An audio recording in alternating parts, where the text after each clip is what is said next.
never die. Palestine will never die. Gaza, Gaza, don't you cry. Gaza, Gaza, don't you cry. Palestine will never die. Palestine will never die. Gaza, Gaza, don't you cry. Gaza, Gaza, don't you cry. Palestine will never die. Palestine will never die.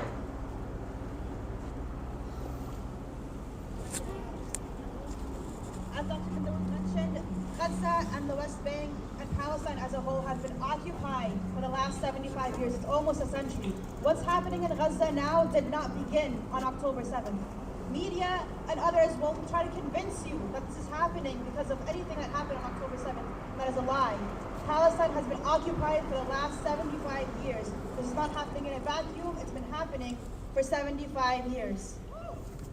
Next, we'll hear from Reverend Patterson.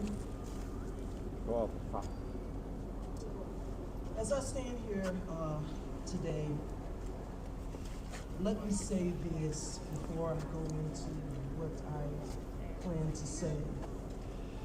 That in my faith and my tradition, there's a term that says God created all in the male and female. And that simply means coincidence. And so every single person that's gathered here, every single person that exists throughout this world, there is none superior and there's none inferior. We have all been created in the male death. I'm going to lift up some words at this time that are not my own words, but words that come from the Reverend Dr. Bernice King in response to what's happening in the Gaza. I mourn the tragic, brutal deaths of people in Israel at the hands of Hamas, and the tragic, brutal Palestinian deaths from bombings by Israel military forces. I will not join in rhetoric that diminish Palestine or Israel's death as consequences of injustice, or as casualties that must happen in response to terrorism. Children are being annihilated and families wiped out in the midst of our debates and denouncements. And our disclosure sinks lower and lower into the dangerous speech and provocation of more violence. Hate begots hate. Violence begot violence. Toughness begots a greater toughness. We must meet the forces of hate with the power of love. The ultimate weakness of violence is that it is descending spirally, beginning the very thing it seeks to destroy. Instead of diminishing evil, it multiplies. Though violence, you may murder the hater, but you do not murder hate. In fact, violence merely increases hate. Returning violence for violence multiplies violence, adding deeper darkness to a night already devoid of stars. Darkness cannot drive out darkness, only light can do that. Hate cannot drive out hate, only love can do that. These words from her father, Reverend Dr. Martin Luther King, remind us that violence is a descending spiral and a destructive force that leaves behind a trail of suffering, hate, desolation, affecting generations to come. As you read them, please consider how we, each other, can be a purveyor of true peace. I call on political, civic, and faith leaders in the U.S. and in other nations to work for true peace in Israel and Gaza. True peace includes truth, understanding our interconnectedness, exploring human paths forward, and justice, which my father, the Reverend Dr. Martin Luther King Sr. defined as love correcting everything that stands against love. I offer these words in addition, words written by Alex Corres, the president of the Franklin Township Interfaith Council. I remember a poem that decorates the entrance of the United Nations called The New Adam, meaning humankind. In my opinion, this poem can be employed as a common constitution of humanity. It reads, Human beings are members of a whole in creation of one essence and soul.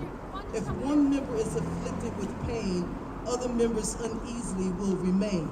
If you have no sympathy for human pain, the name of human you cannot retain. Reverend Dr. Bernice King stated, certainly, my father was against anti-Semitism, as I am. He also believed militarism, along with racism and poverty, to be among the interconnected triple evils. I am certain he would call for Israel's bombing of Palestinians to cease and for hostages to be released. Let us remember Dr. King's famous quote, darkness cannot drive out darkness, only light can do that.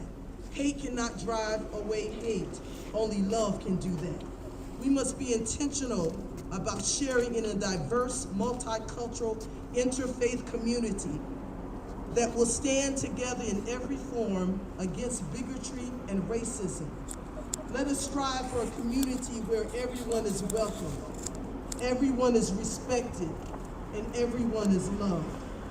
And so, in other words, we are constantly in search of a better community.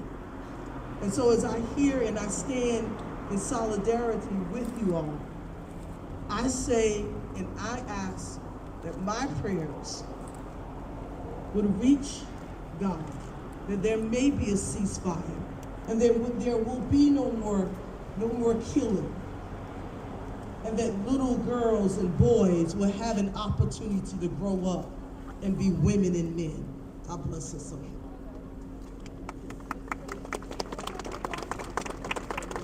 All right, guys. Palestine might not know who Bayonne is, but Bayonne, we know Palestine. We're going to show them how much they need to us. Occupation is a crime. Occupation is a crime. From Bayonne to Palestine. From Bayonne to Palestine. Occupation is a crime. Occupation is a crime. From Bayonne to Palestine. From Bayonne to Palestine. Occupation is a crime. Occupation is a crime. From Bayonne to Palestine. From Bayonne to Palestine. Occupation is a crime. Occupation is a crime. From Bayonne to Palestine. From Bayonne to Palestine. Occupation is a crime. Occupation is a crime. From Bayonne to Palestine. From Bayonne to Palestine. Occupation is a crime. Occupation is a crime. From Bayonne to Palestine. From Bayonne to Palestine.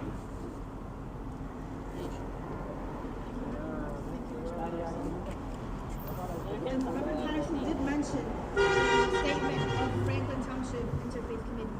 And I do also want to mention that this violence is going on in Palestine. Israel's bombardment of Palestine is not something far away, it hits close to home. In fact, Franklin Township official Sami Shaban, it's a Franklin Township official here in New Jersey, lost 10 members of his family just this week, and this is only one person. There are many others, Sami Shaban. Yusuf Saleh, Councilman Yusuf Saleh from Jersey City, also lost. His uncle was killed by Israeli settlers as he was harvesting his olive farm. When he was killed, he was shot in the chest in the West Bank. So keep that in mind, because we can talk about that soon. He was shot in his chest. When they found his body, he was still wearing his worker gloves. He was trying to provide for his family when Israeli settlers shot him dead. And it's important to note that Israel's rampage and violence has not been limited to the Gaza Strip.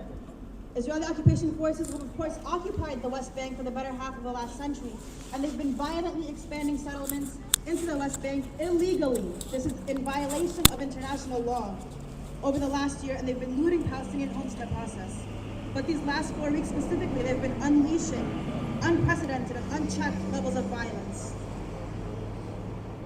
We've also been seeing videos of torture coming out of the West Bank this week, videos of Israeli occupation forces stripping Palestinian men down naked, torturing them and filming them, Abu Ghraib style. It's almost as if we know nothing from the Iraq war. In fact, it's almost as if Israeli forces are taking notes from American forces. Which brings me to my next speaker. I'd like to introduce Camille High from Black and Bayonne. She'll give a few remarks.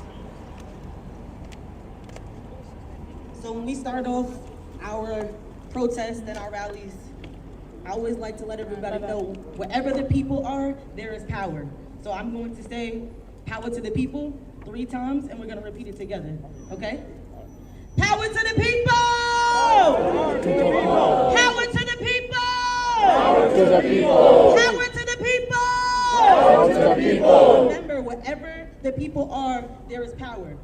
I stand before you today as a Black activist, recognizing the deep and enduring connections between the struggles for Black liberation and Palestine freedom.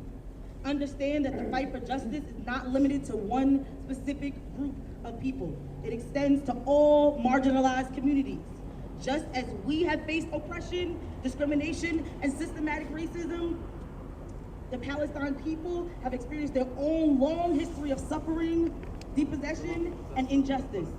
Our fight for justice transcends borders and religion. It resonates with universal yearning for equality for all. Their struggle is our struggle, where we understand the pain of being marginalized and denied our basic human rights. We stand with Palestine in their quest for their self-determination, their right to return to their homeland, and dismantling the apartheid system.